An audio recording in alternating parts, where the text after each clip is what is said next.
feeble, isn't it? Oh, that's better. A bit harder. Oh, that's wonderful. Ooh, a bit messy, but what fun. Very, very realistic. A lovely liquidy chirping sound. Yes, I've had these for a long time, but every now and then I come across one that's got a nice design to it, and I thought I'd go for it. A bit messy, but what fun that is, isn't it? There's another water toy here, which is a very clever one. It's been out for a long time. This is a particularly nice example of this little collection. It's all from the year 2000, so it's 25 years ago now.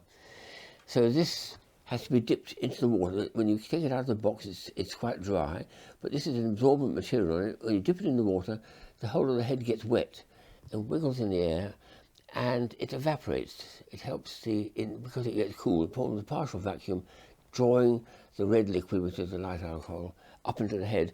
That makes it top heavy, and when it's top heavy, it comes down and then swings back again. And then it just repeats the cycle again for as long as there's water there. In fact, for a very long time, because none of the water gets wasted. There's no water dropping out, unlike this one. And so it goes on probably for a whole morning or a whole day, providing you've set it up right too. It takes a bit of setting up, but it's another nice one. So these are all quarter of a century old. Some of them are really quite extraordinary. Good. Some of them are very original. This one, I never had anything quite like this before. And it's a what? Well, you pull that back and you pull it out. Oh, and you pull this back and you pull it out. And then you sort of skip with it. That's what it is. It's a skipping rope. You can put it out further than that, so a child could actually use this standing on the ground, on the carpet, or in the garden, on the grass, and have a lovely time for it. And when she's finished with it, she doesn't need to wrap it up. She simply pulls this piece in, and it pulls there's a spring inside, and it pulls the piece in, and it's tucked away in her pocket. Let's do the other one as well. I'll know about it. Ooh, that's better. So then, oh yes, we can finish it off like this, I suppose. That can go in the pocket now. A pocketable skipping rope. Very, very nice idea. I've always been very fond of this bandsaw mechanism, it's called, and this is a particularly nice one from those years ago, because it flips open with a sudden flurry like that. Advert for cocoa. And it collapses like this. That's very clever. They make these in all sizes, including tents, would you believe? I've seen tents with this. You need to have a spring on the outside.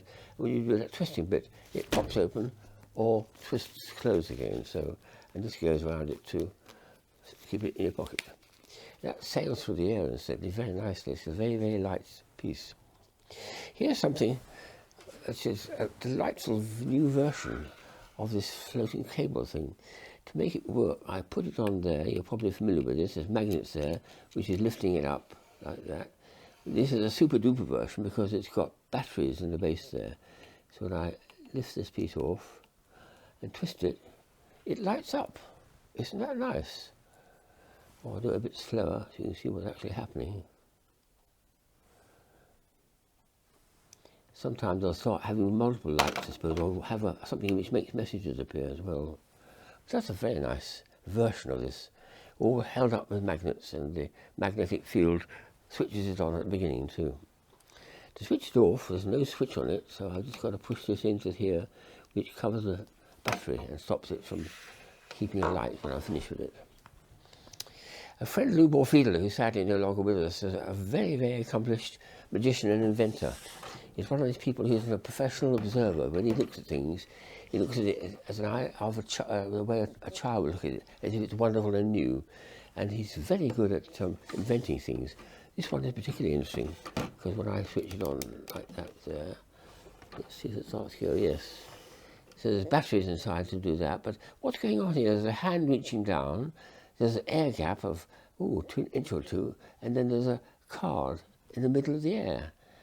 Well, there's possibly a little pin coming from the inside, but no, it can't go through because the pendulum is going right through that same bit of space. It can't do that. So how does it actually work? You actually have to take it to pieces, which I've done once, just to convince myself.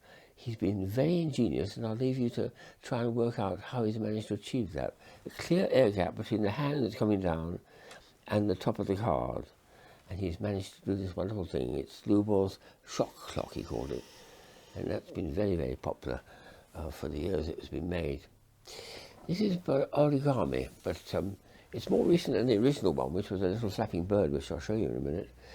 It's modular origami, invented probably about 30 years ago, taking little bits of paper, folding them into something simple like a strut, and doing lots and lots and lots of them, and then assembling them in astonishing ways. And these were made by Angus Lavery, a man I've known for many years, who's highly inventive and creative, but all part of the modular origami practice, which is a side issue to normal origami. And then coupling into that is something that's invented much more recently still. It's from Japan, and it's this stuff. It's gauze, would you believe? Let's have a red one. It's not paper, but it folds and behaves just like paper. So that when you put a crease in it, for instance, the crease stays. With that, they reckon you can start doing origami. So this is something I made as a child many times, but in paper, a little box which opens and do other things with it. That was made by me ever so quickly and easily, treating it as paper. And here's the well-known one, which is how it all started from Japan, with looking like a bird. And it flaps its wings. Oh, let's see if it's the right way up. Which is that way up? Yes. It flaps and flaps its wings. Oh, that's better. Flap, flap, flap, flap, flap, flap, flap, flap, flap, flap, flap, flap, flap, flap, flap, flap, flap.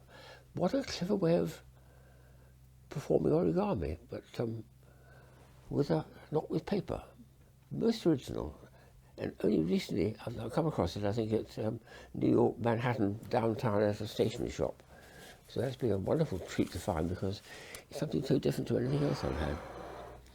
There's quite a number of origami things which I'm very fond of, so I'm going to see if I can get them. Let's get this over here. This is probably my favourite toy for that period, which is a little dog who's going to do a wonderful antic. You can't believe it. This is a ball with batteries inside, of course, and it's top heavy because there's a very heavy weight underneath it. And the switch on is extraordinary, quite extraordinary. So let's clear the table a bit. All you need is a dog. And put him on top, and what happens?